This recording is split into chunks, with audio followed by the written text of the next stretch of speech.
Friends, colleagues, comrades. And yes, we are comrades, not because we're communists. In fact, we're the opposite of communists. We're national conservatives.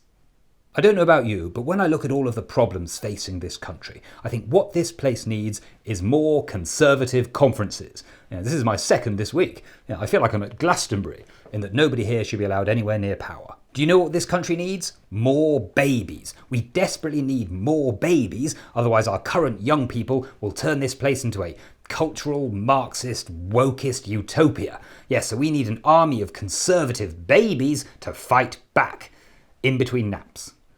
I'm still working out the details. Our young people need to feel that they have a place in this country, because after Brexit, we've made absolutely sure that they have no place in any other country. There is no reason we can't use the education system to build a high-skills, high-wage economy, and also train more fruit pickers. Lesson 1, how to get a job with Apple. Lesson 2, how to pick one. Solar farms and windmills are ugly, and I don't want to be surrounded by dead birds, unless I've shot them. Do you know who the real enemy is? It's not climate change, or Putin, or energy prices, or inflation. The real enemy is wokeness. Sorry, I thought more people would applaud. Labour are saying they want to rig the electoral system by giving more people the vote.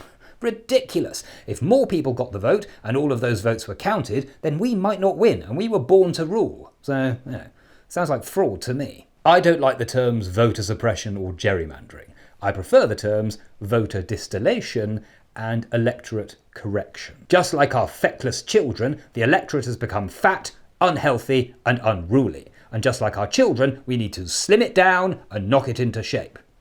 And then send it to boarding school. If we don't get our way, then socialists will force the United Kingdom into Great Britain and Great Britain into Ireland, and then we'll have to show our penises to women at the border. Marriage is the bedrock of any society. Staying together for the kids is so important, because without 2 incomes, how can you afford the school fees? Just ask Boris.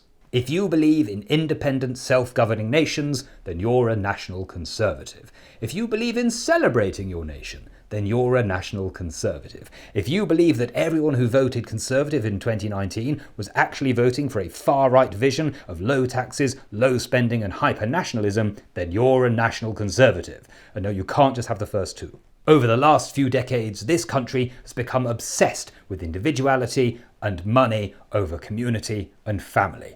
This country is broken. Yes, we did that, and that means we're the only people who can put it back together. I've spoken to Margaret Thatcher, and she approves of this conference.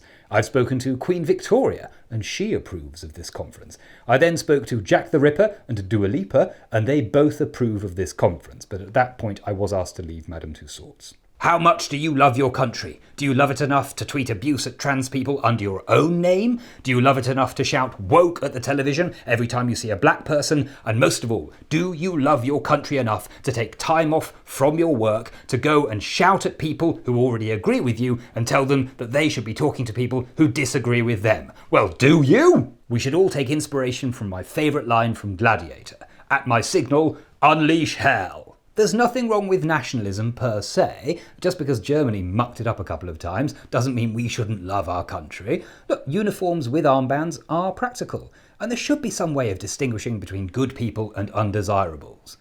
Some sort of patch? We hear a lot about minority rights, but what about majority rights? Can I just say a big thank you to everyone who's made it possible for me to be here today. My parents, my friends, and above all the far-right Christian fundamentalist group who've paid for everything. Some people have accused me of using this speech as preparation for the next leadership campaign. Well, that's ridiculous, as you'll see from my statement on I'dBeAGreatToryLeader.com. All one word.